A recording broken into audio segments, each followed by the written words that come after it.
here, you'll never be lonely. It's oh so clear, I've always been falling through a life that's upside down. Somehow you turn me around. So stay another night, 'cause all we have is time.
Keep you close and savor the moment. You raise my hopes and don't even know it. In a life that's upside down,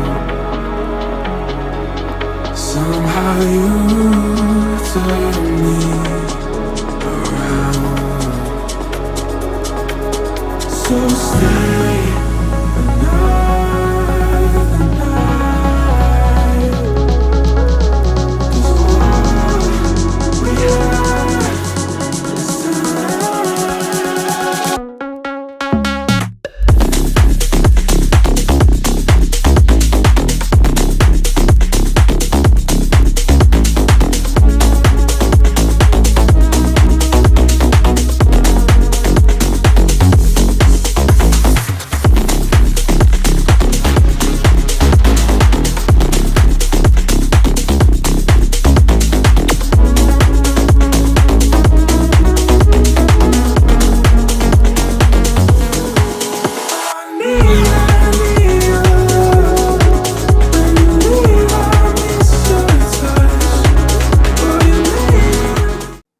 Salve! Salve, meus ninjas! Sejam bem-vindos a mais uma aula aqui da nossa turma da Pipoca de preparação rumo à prova do exame de suficiência. É um prazer enorme estar com vocês aqui para mais uma aula. E, gente, entrando na nossa reta final aqui, né? As nossas últimas aulas de preparação até chegar aí à prova do exame de suficiência. Estamos aí praticamente batendo na porta. E agora nesse nosso último sprint, né? Nosso sprint final, digamos assim. Independente de qualquer coisa, o que eu quero te dizer nessa reta final é que o importante a partir de agora é que a gente dê o nosso melhor. Faça o melhor que você puder fazer até o dia da prova. Então vamos fazer o melhor que a gente puder para que vocês consigam chegar aí ao resultado da aprovação. E vai ser massa ter vocês aqui junto comigo até o final. E galerinha, de antemão vou pedir desculpa para vocês aqui se a voz estiver meio fanha aqui, tá? Eu tive a brilhante ideia de querer fazer uma organização lá em casa ontem. A pessoa que ia fazer a faxina lá em casa ontem não foi, né? E eu tive a brilhante ideia de dizer, quer saber, eu vou arrumar aqui umas coisas aqui. Que comecei a pegar umas coisas assim, que estavam debaixo do baú, comecei a organizar umas coisas e resultado, né? Eu tenho um pouco de alergia à poeira, né? E aí eu tô com o nariz aqui meio escorrendo, né? Eu tenho um processo de crise alérgica, enfim, né? Mas estamos aqui firme e forte, talvez não tão forte assim, né? Mas vai dar tudo certo, a gente vai fazer a coisa acontecer aqui e a gente vai tocar aqui o barco. Então, separei aqui algumas questões para a gente poder já fazer essa preparação de forma mais consistente, digamos assim. Alguns conteúdos que eu entendo como que são super importantes para a prova, né? Tipo classificação de contas, questão de lançamentos contábeis, questão de estoque e outros conteúdos aqui que eu entendo como que são importantes, que caem sempre na prova, para a gente poder já fazer início de uma revisão aqui, né? São conteúdos que eu entendo que são cartas marcadas e que a gente precisa, como é que eu vou te dizer? A gente precisa estar pronto para poder chegar no dia da prova, olhar para essa questão e você dizer assim, ó, deixa comigo que eu resolvo. Legal? Beleza, beleza? E ó, se você não baixou a sua apostila, tem um link que tá aqui embaixo na descrição do vídeo, você clica, faz o download aí da sua apostila da aula de hoje, aproveita, já deixa o seu like no vídeo, se inscreve no canal se você não tiver inscrito ainda, e a gente vai iniciar aqui com a nossa primeira questão. Separei aqui uma questão para a gente revisar aqui o conteúdo de estoque. Vamos lá. Uma sociedade comercial, LTDA, detinha 10 unidades do seu estoque a um valor de R$18 cada.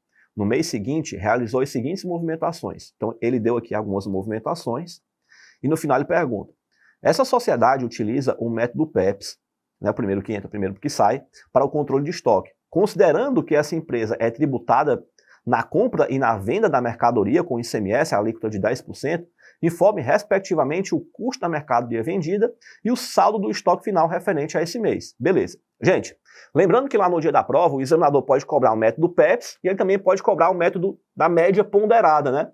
Oswaldo, ele vai cobrar o EPS? O EPS não, porque nem é aceito pelo regulamento de imposto de renda, também não é aceito pela norma brasileira de contabilidade, então descarta o método EPS da sua vida, não precisa você estudar ele, tá? Também nunca foi explorado em prova. Então, normalmente cai PEPS ou cai média, os dois são queridinhos da banca, então é importante que você domine os dois. A diferença básica entre os dois é quando você trabalha a média ponderada, como o próprio nome já está dizendo, é média. Então você vai somar as quantidades que você tiver de mercadoria com o valor total do outro e você vai achar um custo médio.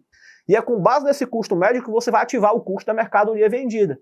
Quando a gente está trabalhando no método PEPS, o método PEPS ele faz separadinho. Primeiro que entra, primeiro que sai. Então você não vai unificar o valor do custo unitário. A baixa do seu estoque, né, a ativação do custo da mercadoria vendida, vai ser sempre pela primeira mercadoria que sair, você vai dando baixa lá de trás para frente até as suas mercadorias atuais e assim sucessivamente. Então a diferença básica entre um e o outro é essa. No mais, o que você precisa ter que tomar cuidado no dia da prova é em relação à questão dos impostos, em relação ao frete e em relação ao seguro.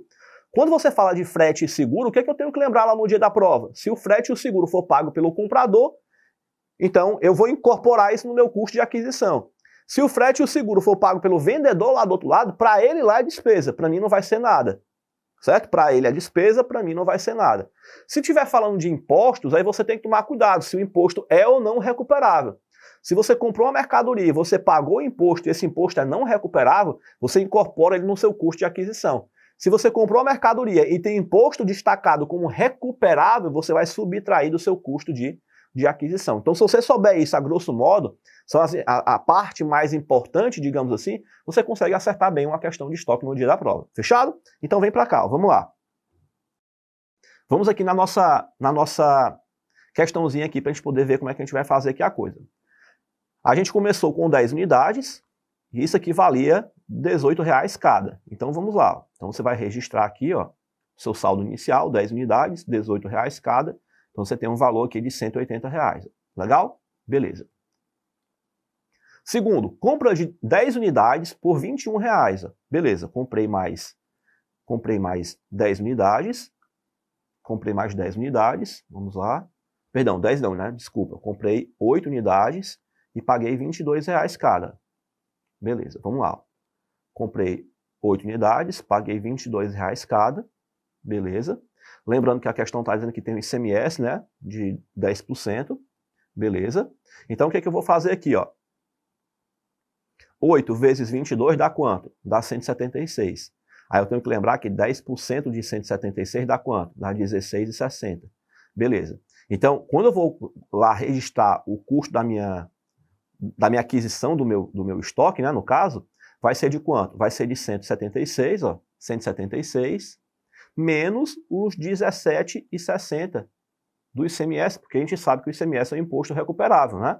Muito bom. Então eu teria aqui 158,40, que dividido por 8 dá 19,40. Beleza. E aqui eu só repito, né, o saldo inicial que eu já tinha. Então aqui eu tenho um estoque 1 e aqui eu tenho um estoque 2. Pronto, beleza.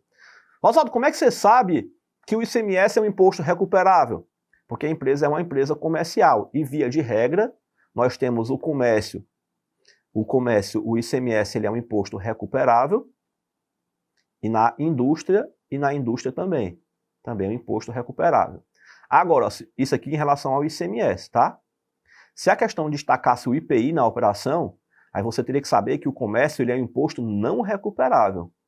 E já na indústria sim, ele é um imposto recuperável. Beleza, show de bola. Maravilha, maravilha. Então vamos lá. O que eu tenho que saber que é a partir de agora para você poder se atentar aqui nessa questão? Como eu estou tratando de comércio, e o comércio é uma empresa, e ela é um imposto recuperável, uma empresa comercial, né? Então a gente vai recuperar dele. Beleza. Depois eu fiz mais uma compra, ó, de 10 unidades e paguei R$21. Ó. Então vamos lá. Ó. Mais uma compra, 10 unidades, paguei R$21, então 10 vezes 21 dá 210. Aplico os 10% em cima de 210, dá 21. Então quando eu vou reconhecer meu estoque, ó, perceba, aqui ó, eu estou repetindo o estoque que eu já tinha, aqui eu estou repetindo também ó, o estoque que eu já tinha, e aqui o estoque novo, ó, 10 unidades, 210 menos 21, que dá os 189. Legal? Beleza. Então aqui nessa situação, 289 dividido por 10 dá 18,90. Muito bem, beleza. Então aqui meu estoque 1, tenho aqui meu estoque 2 e aqui eu tenho meu estoque 3. O que eu vou fazer aqui agora? Na operação 3, eu tive aqui uma venda de 15 unidades. Vendi por R$48. Olha a maldade aqui no dia da prova que tu tem que prestar atenção aqui, ó. Ô Oswaldo, o que eu faço com esses R$48 aqui, ó? Anota. Anota. PN. Pitomba nenhuma. Por que, Oswaldo? Porque a questão está pedindo o valor do CMV e está pedindo o saldo final do estoque. Ele não está pedindo faturamento, nem está pedindo lucro. Se ele não está pedindo faturamento nem lucro, então o valor do preço de venda não influencia em nada na nossa vida. Ô Oswaldo, ele colocou para quê aqui, bebê? Só para poder te confundir, para você poder errar a questão. Só para isso. Então preste atenção e olha para cá. Ó. O que eu quero daqui é só as 15 unidades. Ó. Então eu vou bem para cá. Ó. Eu tenho 10 unidades, eu tenho 8 unidades e eu tenho 10 unidades. Perceba que como eu vendi 15 e o primeiro que entra é o primeiro que sai, eu não tenho 15 aqui da minha primeira operação de estoque, tá vendo? Ó, eu só tenho 10. Então, desse meu primeiro estoque que eu tenho aqui, ó, eu vou tirar só 10, porque é o que eu tenho de estoque. E dessas 8, que seria a minha segunda composição de estoque, ó, das 8 eu tiro os 15, os 5, né, para poder fechar os 15 do processo de venda. Beleza. Então, as 10 unidades aqui não sobra nada, das 8 menos... Se eu pego 8, tiro as 5, né, eu fico com 3. E aqui, ó, as 10 unidades eu repito. Tá vendo? Beleza. Há um custo de quanto, Oswaldo? Essas 10 unidades há um custo de 18. E essas das 5 unidades, né, que eu tirei das 8, 19,80. Pronto. Então aqui está o valor do meu CMV dessa operação. Ok. Das 8 eu tirei 5, sobrou 3. Das 10 fica as 10, né, porque eu não baixei nada dela. Ok. Vamos para a segunda composição aqui agora. Ó. Na operação 4, ó, perceba que eu fiz uma venda de 5 unidades e paguei e vendi por R$49. De novo, ó. O que eu faço com esses R$49 aqui? Ó? Resposta, nada. Não faz nada. Por quê? Porque isso aqui é preço de venda. E eu quero saber a ativação do custo do estoque. Então, 5 unidades, ó, perceba. De novo, eu não posso tirar daqui, ó, porque eu não tenho 5 unidades, eu tenho 3. Então, essas 3 aqui vai vir para cá, ó. Legal. E das 10 unidades eu preciso de 2, né? Então eu boto 2 aqui. Então dessas 10 sobra 8, ó. Beleza? Das 10 aqui sobrou 8. Porque eu tirei 2. Beleza. Então dessas 3 aqui, ó, o custo é R$19,80. E dessas 10 aqui que eu tirei 2, o custo é R$18,90. Beleza. E aí que eu acho o meu segundo custo da mercadoria vendida. Beleza. Sobrou 8 unidades. 8 unidades é um custo de R$18,90. Eu tenho 151,20 de estoque. Beleza, vamos lá. Próxima transação, comprei 12 unidades a R$20. Agora sim, Oswaldo, eu posso utilizar os R$20? Deve. Por que, Oswaldo, que agora eu devo? Porque agora é custo, né? Os R$20 é custo, não é preço de venda, é custo. Por que é custo, Oswaldo? Porque a gente está tratando de compra aqui, ó. Preste atenção, porque nessa outra transação aqui, ó, não é custo, é o quê? É venda. Ah, Oswaldo, é verdade, entendi. Show de bola. Tá bom. Então vamos lá. Opa, deixa eu Vou botar aqui meu pincel aqui de vermelho, pronto. Beleza, então tenho 12 unidades a R$20. 12 unidades, ó, a R$20 dá quanto? 240. Pego 240, multiplica por 10%, dá 24, né? R$24 aqui, ó. Beleza. O que eu vou fazer agora? Quanto é o custo dessa minha transação, Oswaldo? 240 menos 24 do ICMS fica com 216. 216 dividido por 12, que são as 12 unidades que eu tenho, dá 18. E as 8 unidades que eu já tinha, eu vou só repetir aqui, ó. 8 a 18,90. Pronto. Beleza, show de bola. Legal. Então vamos para frente, ó. Agora eu fiz uma venda de 10 unidades. De novo, Oswaldo, o que eu faço com esses R$49? Nada, né? Por quê? Porque aqui é venda. Esse faturamento de R$49 é venda. Eu não estou querendo o valor de venda, eu quero o valor de custo. Então eu pego as 10 unidades. Ó, e perceba que para baixar 10 unidades eu não vou conseguir baixar de uma vez, ó, porque aqui eu tenho 8. Ó.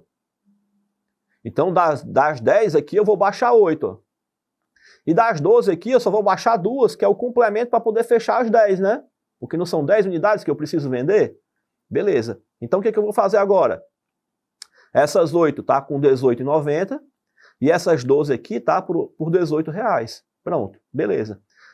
Dessas 8 aqui morreu tudo, né? Baixei todas.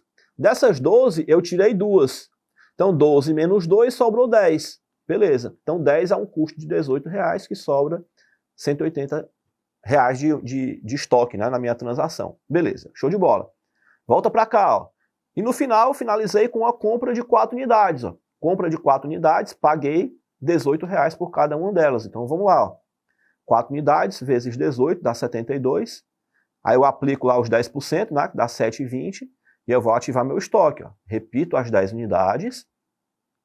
Agora, mais 4 unidades que foram compradas. 72 menos 7,20 dá 64,80, né, que dividido por 4 dá 16,20.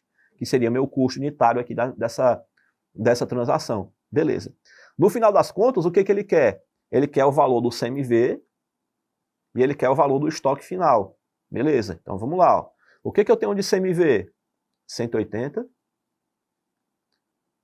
99, 59, 37, 151 e 36. Então aqui, ó, o meu CMV total foi de 563,40. E o meu estoque final, Oswaldo? Ora, meu estoque final ficou quanto? Ficou as 180 mais 64,80. Que dá quanto? 244,80. Pronto. Primeira questão, gabarito item A, de aprovados, né? Show de bola. Que legal, que legal. Então tá aí. Primeira questão, primeiríssima questão foi para conta. Muito bom. Gente, então, só toma cuidado aí com as questões de estoque, porque é para você prestar atenção no dia da prova, cuidado com a questão do preço de venda. Oswaldo, pode ser que eu precise do preço de venda? Pode, desde que o examinador peça para você o valor do lucro, porque aí você vai pegar as quantidades vezes o preço de venda e acha o valor do faturamento. Você já calculou aqui o CMV, então se tem faturamento menos o CMV, você calcularia o valor do lucro. Esse é o único caso onde o valor do faturamento, né, o valor do preço de venda, iria importar numa questão de estoque. Se a questão de estoque não pedir para você lucro, desconsidere o faturamento. E fatalmente o examinador vai colocar na hora da prova para você ficar com a pulga atrás da orelha, né? O que eu faço com o valor do faturamento? Nada. Porque ele serve para você encontrar o lucro e não o custo. Combinado? Então tá aí. Primeira questão foi para conta. Se você acertou, já coloca aí para mim nos comentários se você acertou, se deu tudo certinho para você aí, se tá tudo legal, se você aprendeu. E a primeira questão, as dúvidas vai mandando no chat aí, que eu vou... Algumas eu vou respondendo por aqui, outras o time de suporte responde lá no chat para você e a gente vai tocando o barco por aqui. Combinado? Beleza, maravilha, show de bola. Então vamos lá, a primeira questão então foi para conta. Fizemos aqui um panorama geral aqui do que tem de mais importante sobre esse conteúdo para você poder afiar o seu machado e acertar a questão na prova. E se você está gostando da aula, não esquece de deixar o seu like aqui no vídeo, né? O seu like é muito importante para que a gente possa fortalecer aqui o canal e para que o YouTube entenda que esse vídeo é importante. Assim eu te ajudo e você me ajuda para que eu possa ajudar ainda mais pessoas. Afinal de contas, quanto mais likes o vídeo tiver, maior vai ser a propagação desse vídeo, né? O YouTube vai distribuir para mais pessoas e assim mais alunos vão poder assistir essa aula e se preparar melhor para a prova. Combinado? Beleza. Então vem para cá. Beleza, pessoal. Então vamos lá agora para entrando na nossa questão de número 2 da nossa aula de revisão aqui de hoje. E essa questão diz assim, ó, a empresa XYZ adquiriu um equipamento por R$180 mil no dia 2 de janeiro de 2018. Vamos colocando os dados aqui da questão. Valor de aquisição, 180 mil. A data de aquisição, dia 2 de janeiro de 2018. Beleza. A vida útil do equipamento era de 20 anos. Está aqui a vida útil dele, 20 anos. Mas a pretensão da empresa é utilizá-lo por 15 anos. Opa, tem 15 anos aqui de pretensão de uso. Beleza. Considerando um valor residual de 15%. 15% aqui de valor residual. Ok. Volta. A metodologia para a determinação da depreciação empregada pela empresa é das cotas constantes. Beleza. Depreciação por cotas constantes, que também pode ser chamado lá no dia da prova, gente, por linear, tá? Linear. Método das cotas constantes ou linear.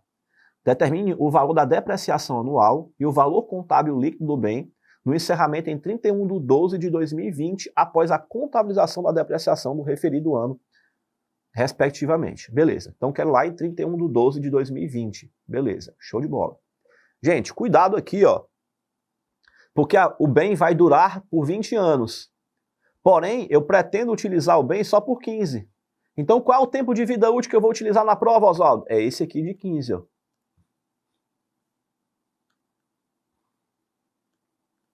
É esse aqui de 15. Ô, Oswaldo, por que é 15 e não 20? Perceba. Gente, olha para cá e preste atenção.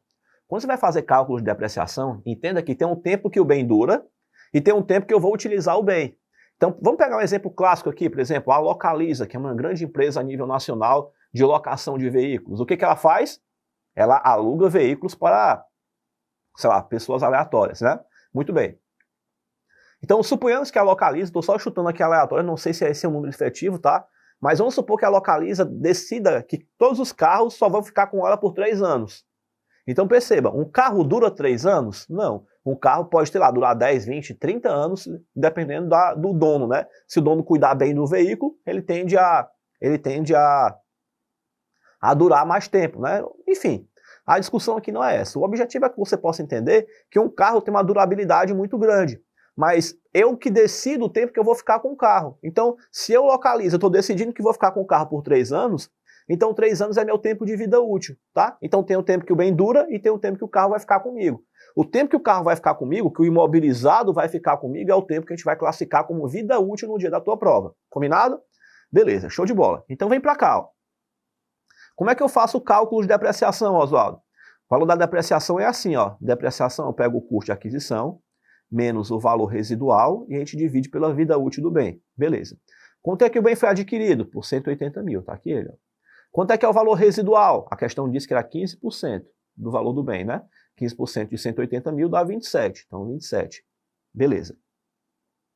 Dividido por quanto, gente? Não é por 20 aqui, é por 15, tá? Ó, só vamos ajustar aqui, ó. É por 15 aqui, tá? Muito bem. Então, eu vou ter aqui, ó, 180 menos 27, que dá 153, e dividido por 15. Pronto. Aí sim, né? 15 não 20, né? Porque 20 é o tempo que o bem vai durar.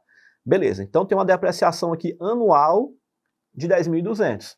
Beleza. Só que a gente tem que entender aqui o seguinte, ó. Nós vamos do dia 2 de janeiro de 2018 até 31/12 de 2020.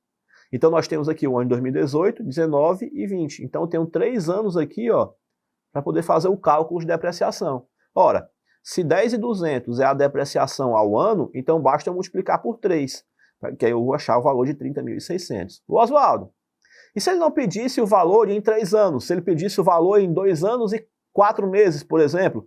Aí você poderia pegar esse valor aqui, que é ao ano, e você poderia dividir ele por 12, para você achar a depreciação ao mês.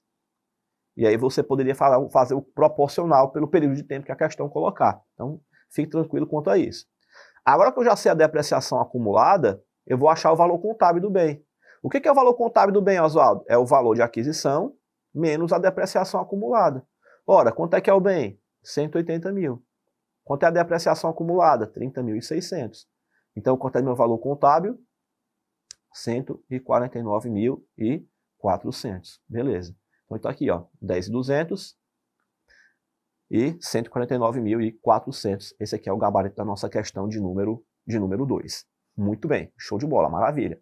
Então tá aí, ó, questãozinha 2 respondida. E, gente, questãozinha de depreciação é sempre um tema bom para poder cair na prova, tá? Gente, só toma cuidado, antes de a gente pular aqui para nossa terceira questão, para você se atentar na questão da data em que inicia a depreciação lá no dia da prova, tá? Porque o examinador pode te confundir com 3 datas. A data que o bem foi comprado, a data que o bem está pronto e à disposição para uso, e a data que o bem começou efetivamente a ser utilizado. No dia da prova, você sempre vai utilizar a data que o bem está pronto e à disposição para uso, tá? As outras datas são pura pegadinha que o examinador pode colocar para poder, ó, querer que você escorregue e perca uma questão de graça lá no dia da prova, beleza? Então tá aí, segunda questão respondida. Vamos para nossa terceira questão, uma questãozinha de características qualitativas, um tema bom para poder também cair na nossa provinha. Vamos lá. A estrutura conceitual, as características qualitativas da informação financeira úteis identificam os tipos de informação que tendem a ser mais úteis a investidores, credores por empréstimo e outros credores existentes e potenciais para que tomem decisões sobre a entidade que reporta com base nas informações contidas em seus relatórios financeiros, que são as informações financeiras. Julguem os itens abaixo e assinale V o que for verdadeiro e F o que for falso. Então vamos lá. Ó. As características qualitativas fundamentais, vamos lembrar que a característica qualitativa fundamental ela começa sempre de Ré, né? Ré de relevância, Ré de representação fidedigna, né? Beleza, então vamos lá. Ó. Relevante e representação fidedigna. Até aqui tá ok. Informações financeiras relevantes são aquelas que são capazes de fazer a diferença na decisão tomada pelos usuários. Está correto isso, Oswaldo? Está correto. O que fizer de diferente, ou seja, relevante é aquilo que for importante, né? Importante para a tomada de decisão por parte dos usuários. Se não for importante, não é relevante, tá? Muito bem. Todavia, informações não devem apenas representar fenômenos relevantes, mas também representar de forma fidedigna a essência dos fenômenos que pretendem representar, ou seja, a veracidade, né? A veracidade da informação. Tem que ser uma informação verdadeira, né? Verdadeira. Tá correto aqui o primeiro item. Vamos dar aqui um V de verdadeiro. Se aqui é um V de verdadeiro, aqui ó, já papoca aqui o item D, já papoca o item B e já papoca aqui o item A. Vamos lá. Segundo item, comparabilidade. Aqui eu já estou nas características qualitativas de melhoria, né? Que são 4. Olha para cá. Nós temos 4 características qualitativas de melhoria. Comparabilidade, a verificabilidade, a tempestividade e a compreensibilidade. Cuidado com a verificabilidade, porque ela virou capacidade de verificação. A norma foi atualizada. Então preste atenção nesse detalhe aí para você não vacilar lá no dia da prova, beleza? Muito bem. Então volta para cá aqui para a gente poder ver. Ó. Se eu estou falando de comparabilidade, eu tenho que ter quantos itens, pessoal? 2. Porque para comparar alguma coisa, eu tenho que ter um parâmetro, né? Beleza. Então pensa comigo. Ó, se eu chegar para você e dizer assim, olha, vamos analisar uma empresa que faturou 1 milhão. Aí você pensa assim, 1 milhão é bom ou ruim? Aí talvez você diga assim, ó, 1 milhão é bom, Oswaldo. 1 milhão é bom. Mas eu vou te perguntar, mas com base em que 1 milhão é bom? Aí de repente tu olha para a tua carteira, vê quanto é que tu tem lá e tu pensa em 1 milhão. 1 milhão é bom. Só que 1 milhão é bom na tua ótica, né? E mesmo assim, pensa comigo, ó. Você está dizendo que 1 milhão é bom olhando para a tua carteira, ou seja, tu comparou. Porque se tu não tiver um parâmetro de comparação, tu não vai saber se 1 milhão é bom. E a gente pode ir além ainda. 1 milhão é bom ou ruim? Aí pensa, quanto foi que a empresa faturou no ano passado? Poxa, a empresa faturou 10 milhões no ano passado. Caramba, então 1 milhão agora é péssimo para a empresa. Agora se eu disser, olha, a empresa faturou 300 mil no ano passado e esse ano ela está faturando 1 milhão, então, 1 milhão é excelente. Então perceba que tudo tem um ponto de vista. Mas o que eu quero que você guarde aqui nesse momento, que você entenda, é que comparabilidade é você analisar parâmetros, cenários diferentes. Ou seja, eu tenho que ter pelo menos 2 para a gente poder ter a certeza de que algo é bom ou ruim. Beleza? Então volta para cá. Ó. Comparabilidade é a característica qualitativa que permite aos usuários identificar e compreender similaridades e diferenças. Ok, até aqui tudo correto. Entre itens, beleza. Diferentemente de outras características qualitativas, a comparabilidade se refere a um único item analisado. Aí aqui é onde está o erro, né, gente? Porque um único item não dá. A comparabilidade exige apenas o item, não, né? Pelo menos dois, né? Dois ou mais. Então aqui está falso.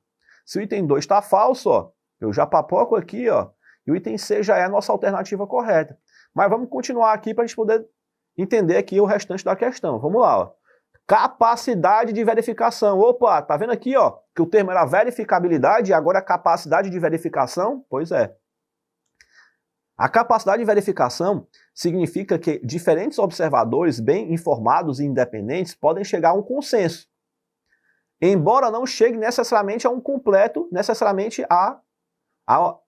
embora não a um acordo necessariamente completo. Perfeito, gente, está corretinho aqui, ó. Ô Oswaldo, explica isso aqui melhor. Gente, é como se fosse reunião de condomínio. Perceba, tá todo mundo lá votando e decidindo por alguma coisa. Todo mundo vai concordar de forma unânime em relação a alguma decisão que foi tomada? Não. Mas perceba que nesse cenário, quando você está trabalhando a votação, o que vale no final das contas é a escolha da maioria. Então, quando a maioria decide que sim, então vai o voto da maioria. Eu posso discordar, mas uma coisa eu concordei, o voto da maioria prevalece. Então, nesse caso, não chegou num completo consenso, mas foi a votação que foi escolhida. Beleza? Muito bem. Então, diante desse cenário, o item C, não, né? O terceiro item, ele é verdadeiro, né? Então tá aqui, ó. Falso, verdadeiro, falso, verdadeiro. Vamos lá. Tempestividade significa disponibilizar informação aos tomadores de decisão a tempo que sejam capazes de influenciar na decisão. De modo geral, quanto mais antiga a informação, menos útil ela é. Confere isso, Oswaldo. Tá lindo. Gente, pensa comigo, ó. Daqui a pouco é o dia da prova. Quando for no domingo, não é efetivamente no dia da prova, o que você vai esperar que eu faça? Um gabarito extraoficial, concorda? Então, domingo, no dia da prova, de noite, a gente entra com o gabarito extraoficial para poder apresentar para vocês. Beleza. Perceba aí uma coisa importante nesse cenário. Imagina que eu entrego o gabarito extraoficial na segunda-feira. O gabarito extraoficial que eu entrego na segunda-feira vai ter a mesma relevância do que o que eu entregasse no domingo? Resposta, não. Por que não, Oswaldo? Porque na segunda-feira a banca já libera o gabarito da prova. Então não adianta eu chegar aqui agora e querer entregar o gabarito extraoficial na segunda, sendo que a banca já entrega na segunda. Então se eu quiser entregar alguma coisa que seja relevante para os alunos, tem que ser no domingo. Por isso que a questão está colocando aqui, ó, que quanto mais antiga a informação for, menos relevante ela é. Porque de fato é assim que a coisa funciona. Beleza? Show de bola. Então o terceiro item aqui está correto. Vamos para o último. Compreensibilidade representa a apresentação de informações claras e concisas, sendo assim excluídas informações sobre esses fenômenos de relatórios financeiros que podem tomar mais fácil... Olha isso aqui, gente, eu vou até ler de novo. Compreende a apresentação de informações claras e concisas, até aqui está correto.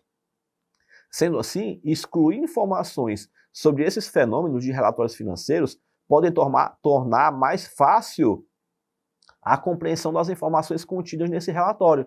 Só que aí, nesse sentido, eu vou estar omitindo informação, né, quando eu faço a retirada dela, né?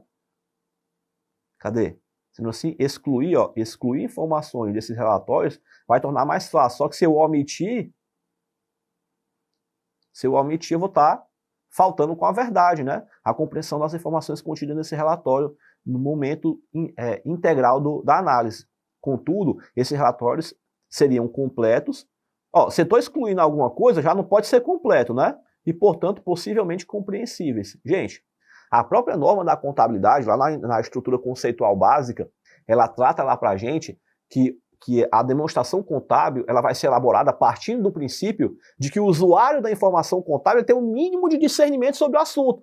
Ou seja, se você não sabe interpretar os resultados que estão sendo apontados na demonstração contábil, contrate alguém que faça isso por você.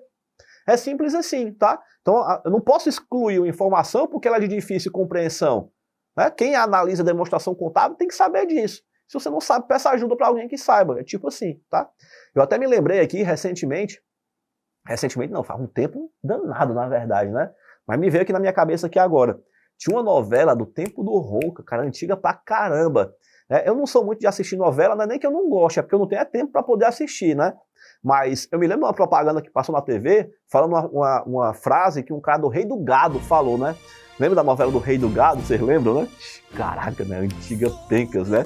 Mas enfim, tinha uma hora lá da novela, né, que eu vi na propaganda, que ele dizia assim, ó, que um senhor lá, fazendeiro, sei lá, ele disse assim, ó, meia verdade é uma mentira inteira.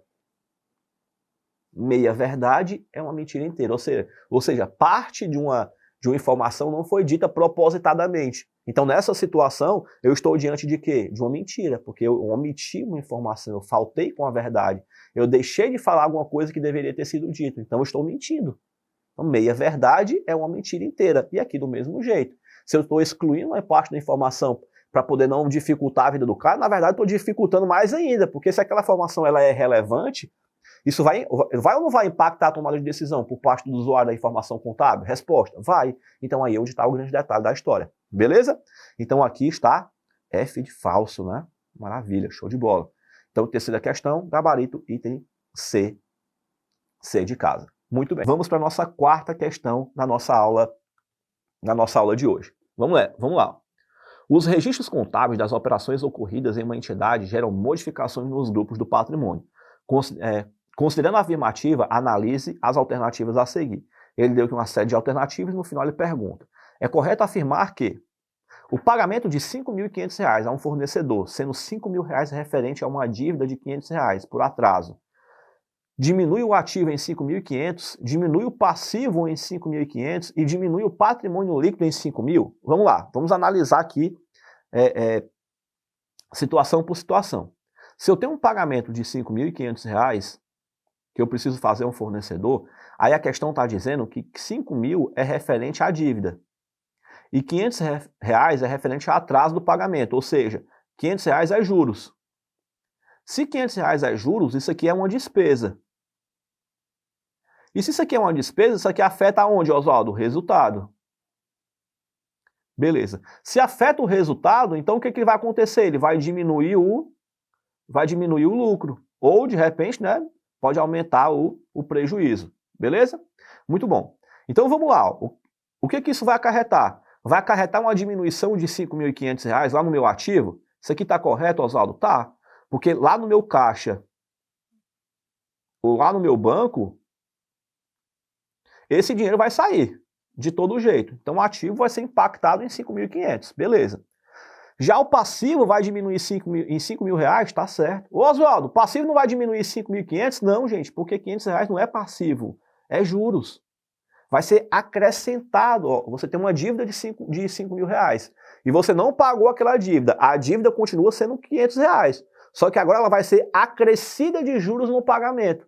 Então perceba que o R$500 é juros. O juros é a despesa vai para o resultado. Né? Isso pode diminuir o lucro ou pode aumentar o prejuízo. Tá? Então vem para cá. Ó. Então isso diminui o meu passivo em R$5.000? Sim, porque é o valor da obrigação. E diminui o patrimônio líquido em R$500? Ô Oswaldo, mas você não falou que isso diminui o lucro? Como é que ele está dizendo que diminui o patrimônio líquido? Gente, pensa comigo. O resultado da DRE, seja ele um lucro ou um prejuízo, ele não vai ser encerrado? Vai. E o encerramento desse lucro ou desse prejuízo vai para onde? Para o patrimônio líquido. Não vai ter a continha lá de lucros acumulados, que por sinal, essa conta virou uma conta transitória, né? Porque todo lucro precisa ser distribuído no formato de reserva e no formato de dividendos. Beleza. Mas, a princípio, o valor do lucro ele vai ser incorporado ao valor do PL. Então, se meu lucro está diminuindo, né? Se eu tenho uma redução, se eu tiver um prejuízo, por exemplo, né, esse prejuízo pode diminuir o PL? Pode. Ele pode aumentar o lucro? Pode. Se ele aumentar o lucro, eu aumento o PL. Se eu tiver um prejuízo, eu diminuo o PL. Beleza? Então, seria nesse sentido. Muito bem. Show de bola, show de bola. Então, posso dizer que o item 1 está correto. Beleza. Item 2. O recebimento de R$8.000 de um cliente referente à venda de mercadoria do mês anterior aumenta o meu ativo em R$8.000? Diminui o meu ativo em R$8.000 e aumenta o patrimônio líquido em R$8.000? Aí vamos com calma, preste atenção. Recebimento de clientes, ou seja, é um conto a receber. Então, quando eu estou recebendo esse dinheiro, automaticamente é o que a gente chama de efeito permutativo nulo, porque está entrando dinheiro no banco. Beleza, proveniente dos R$8.000 que eu estou recebendo. E também vai acontecer que eu vou baixar o meu saldo de cliente. Se eu vou baixar o meu saldo de cliente em R$8.000 aqui, ó, então elas por elas, ó, na verdade o impacto é zero, né? Beleza, porque eu estou aumentando aqui meu ativo circulante e aqui eu estou diminuindo meu ativo circulante. Então aqui eu aumento efetivamente o meu ativo e ao mesmo tempo ele diminui também no mesmo valor.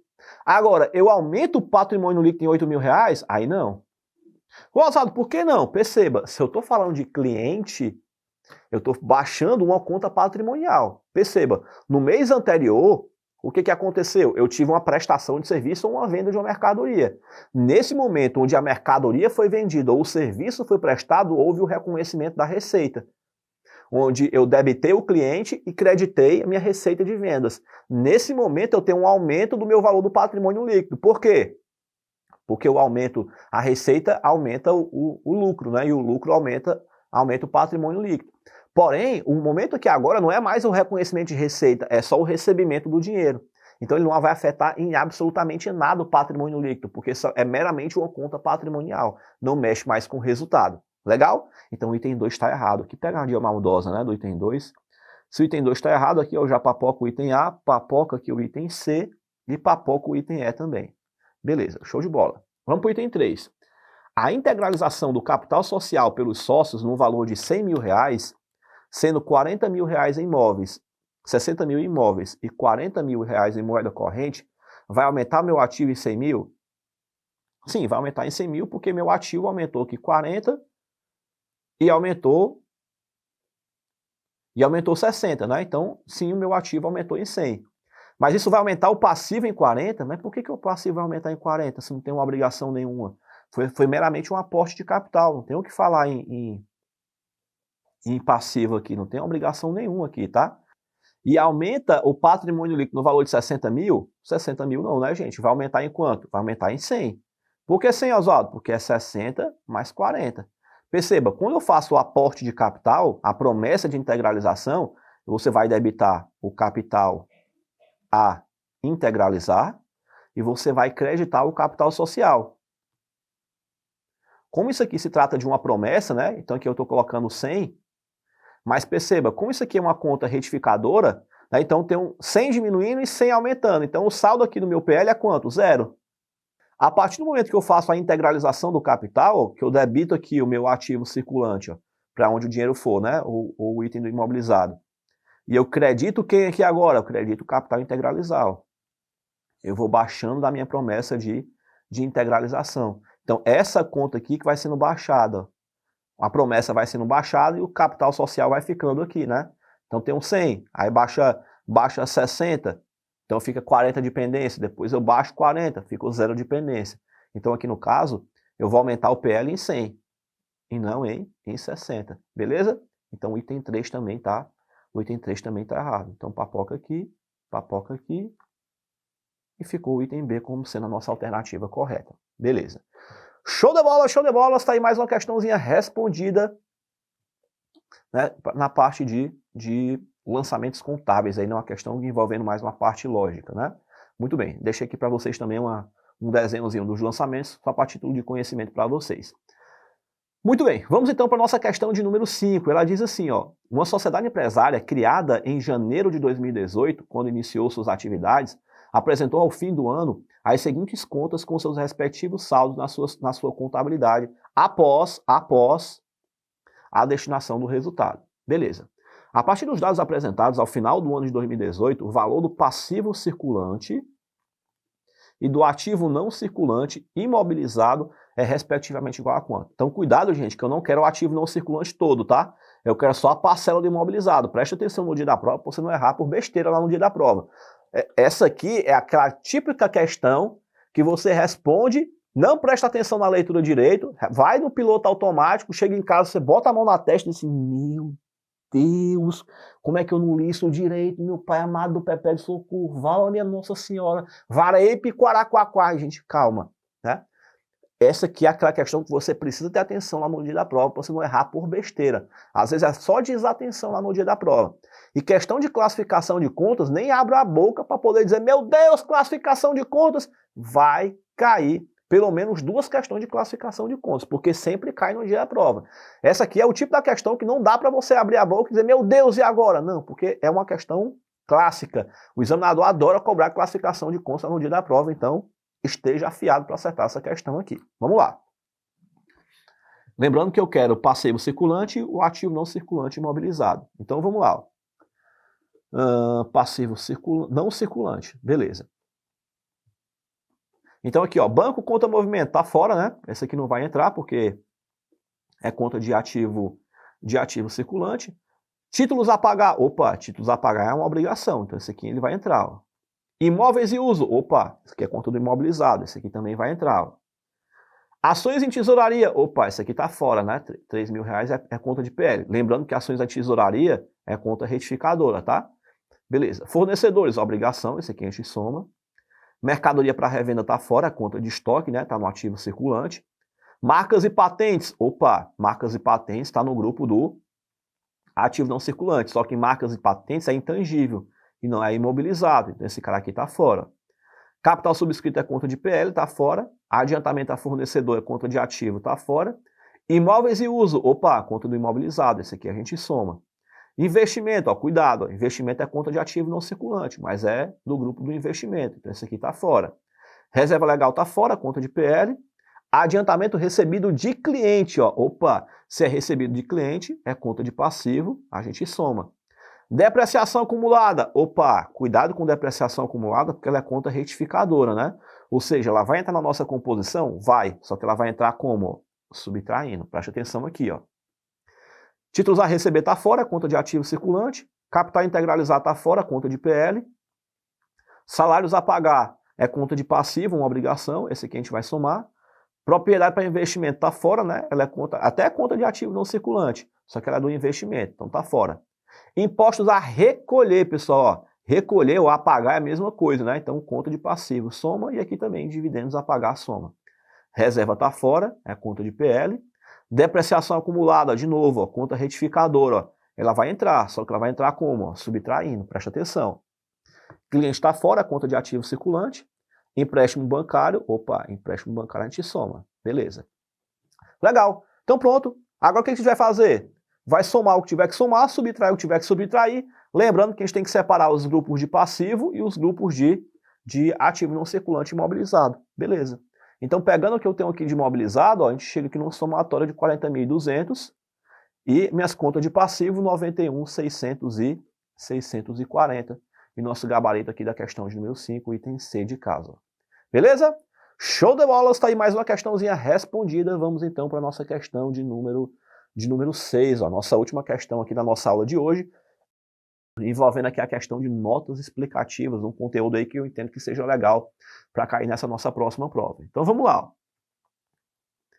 Nota explicativa, né? Uma questãozinha aí do TJ, de repente é uma questão boa para poder cair na prova, que já tem um certo tempinho que não cai, né? Então de repente pode ser uma carta aí que o examinador possa tirar aí de dentro do seu bolso, né? Era assim o conceito? Tinha a carta do baralho? Isso aí. Tirar a carta da manga, né? Tirar a carta da manga, né? De repente pode ser uma boa sacada aí para você poder estudar para essa prova do exame de suficiência nota explicativa. E não é um conteúdo complexo, difícil, pelo contrário, é um conteúdo bem legal aí para você poder acertar essa questão na prova que não tem lá grandes complexidades sobre ela. Então vamos lá. Ó.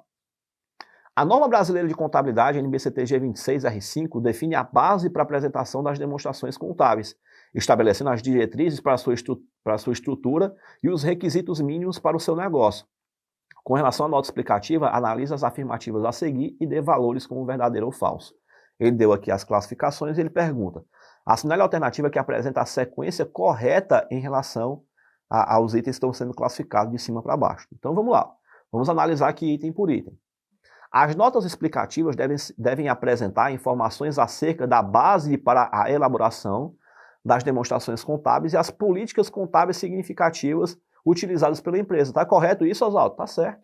Gente, a base para você poder acertar uma questão de notas explicativas na prova é você pensar assim, ó, tudo que não tiver claro nas outras demonstrações contábeis, eu vou complementar onde? Na nota explicativa. Pronto, é isso que você precisa saber para você se dar bem lá no dia da prova. Então você vai pensar assim, ó, A base para elaboração, tem alguma demonstração contábil falando na base? Não tem. Políticas contábeis, tem alguma demonstração contábil falando sobre isso? Não, eu boto aonde? Na nossa explicativa. Tá vendo como você pode fazer a pergunta e ter a resposta no dia da prova? Então o item 1 está verdadeiro.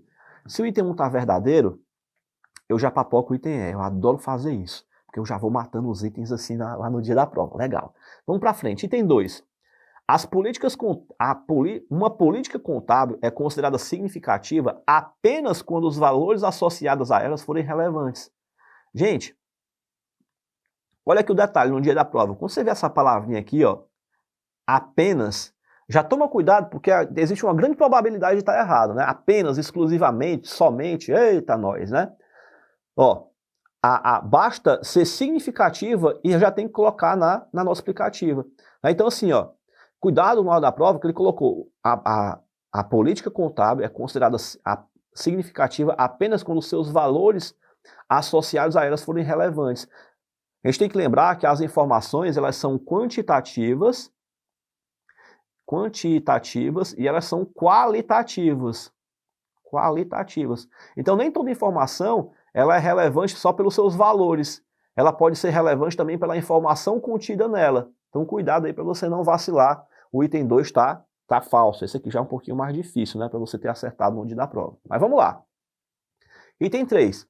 As empresas não devem divulgar em suas notas explicativas informações acerca do pressuposto relativo ao futuro ou a outras fontes principais de incerteza das entidades na data do balanço. E o evento subsequente fica onde?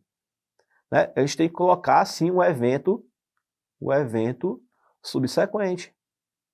Perceba que assim, eu não tenho como dizer efetivamente como vai ser o futuro, mas eu posso colocar uma projeção do que eu espero que vai acontecer. Então isso eu posso colocar na nota explicativa, tá? Então como ele está dizendo que não deve, está errado. Então aqui a gente bota um F de falso, né? Que tenha risco significativo de provocar modificações materiais nos valores contábeis dos seus ativos e passivos, né? Ou seja, esse é o que a gente chama de evento subsequente, né? A gente tem que tratar sobre isso na nota explicativa. O item 3 também está falso. Se aqui está falso, ó, já papoca aqui o item A, papoca aqui o item B, e pronto, estou entre o item C e o item D. Vamos para frente. Próximo item. As entidades devem divulgar informações que permitam aos usuários das informações contábeis avaliarem seus objetivos, políticas e processos de gestão de capital. Perfeito. Tá lindo, né? Não tem o que se discutir aqui. Tá tudo maravilha, maravilha. E por fim, se uma empresa for constituída por um tempo determinado, ela deve divulgar na nota explicativa a informação a respeito do tempo de duração, se esta informação não for útil para outro local. Beleza. Então assim, criei uma empresa. E gente, a gente tem que até entender que assim, tem a premissa subjacente da continuidade, né, de que você abre uma empresa com a ideia de que ela perdure. Então esse é o pressuposto natural da abertura de uma empresa, é que nem um casamento. Você casa com uma pessoa com o objetivo de viver com ela pro resto da sua vida, né? Então, de repente, você está criando uma empresa já com uma previsão de quando é que ela vai acabar, então você tem que deixar isso claro na nota explicativa, porque isso pode afetar a tomada de decisão de algum usuário da informação contábil, beleza? Então aqui está falso. Falso não, verdadeiro, né? Porque a empresa está dizendo que se uma empresa tiver tempo determinado, ela deve divulgar. Então se ela deve divulgar, tá certo, né? Verdadeiro, verdadeiro. Beleza. Então aqui, verdadeiro, verdadeiro. Questão de número 6, item C de casa. Show de bola, galerinha. Então tá aí, mais uma questãozinha respondida e mais uma aula finalizada com sucesso. Uma aula de revisão aqui, a gente viu aqui alguns conteúdos que são importantes, que podem cair no dia da tua prova. Minha recomendação, terminou essa aula aqui, assiste de novo esse conteúdo, tenta consolidar o que a gente aprendeu aqui, a repetição ajuda muito a gente no processo de memorização do conteúdo. As questões que você tiver errado, procura estudar com profundidade a parte desse conteúdo, afinal de contas, as questões que você tiver errado, você precisa aprender essa parte do conteúdo, para caso esse conteúdo caia no dia da prova, você venha a não errar, assim você vai afiando o seu machado e apertando os parafusos para que você possa, de fato, conseguir chegar no dia da prova, olhar para aquela questão e dizer, essa aqui eu já sei como é que responde, que eu já bati na tecla dela várias vezes. Então esse é o objetivo de fazer essas aulas de revisão que a gente vai fazer aqui até o dia da prova. Então tá aí, Mais uma aula finalizada, espero que vocês tenham gostado, que ela tenha sido legal para você. Dá uma olhadinha no chat aí, se a gente tiver batido a nossa meta da nossa aula de hoje, vou liberar esse PDF aqui com a resolução das questões aqui para vocês, para que você possa complementar o seu estudo e afiar aí o seu machado rumo à aprovação no exame de suficiência. Beleza, beleza? Então é isso aí. Valeu, valeu, galerinha. Finalizamos então por hoje, espero que vocês tenham gostado. Um grande abraço, um beijo enorme no coração de cada um de vocês e a gente se vê na nossa próxima aula. Tchau, tchau.